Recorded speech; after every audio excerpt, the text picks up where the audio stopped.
Hi friends, ஊர்லேருந்து என்ன கொண்டு வந்தேன்னு பார்க்கலாமா? அம்மா வீட்டிலேருந்து கொஞ்சம், எங்கள் மாமியார், அப்புறம் அக்கா, வெண்ணிலா அம்மா ஆளுக்கு ஒன்று ஒன்று கொடுத்தனுப்புனாங்கன்னு சொல்கிறத விட கேட்டு வாங்கிட்டு வந்தேன்னு தான் சொல்லணும். அதான் கரெக்டாக இருக்கும்.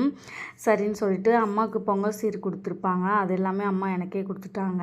அப்புறம் எனக்கு பொங்கல் சீர் வந்ததும் இதிலே இருக்குது.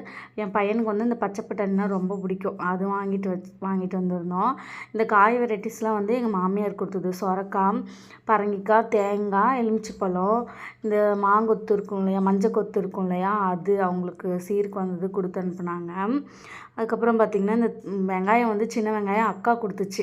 ஒரு 2 மாதத்துக்கு வெங்காயமே வாங்க தேவையில்ல. இந்த ஒரு பை தாங்க என்னோடய சமையலை வந்து காப்பாற்றுது. அதாவது சாப்பிட்றவங்கள காப்பாற்றுதுன்னு சொல்லலாம். இந்த ஒரு பொருள் வந்து போடலன்னா என் சாம்பார் எப்படி இருக்குன்னு சொல்லவே முடியாது. அந்தளவுக்கு இது எனக்கு ஹெல்ப் பண்ணுது.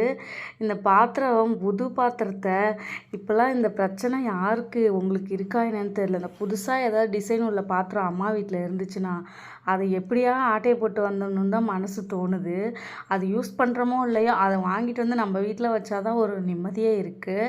இது வந்து நான் தீபாவளி சீட்டு போட்டிருந்தேன். அதில் வாங்கினது சாமிக்காக.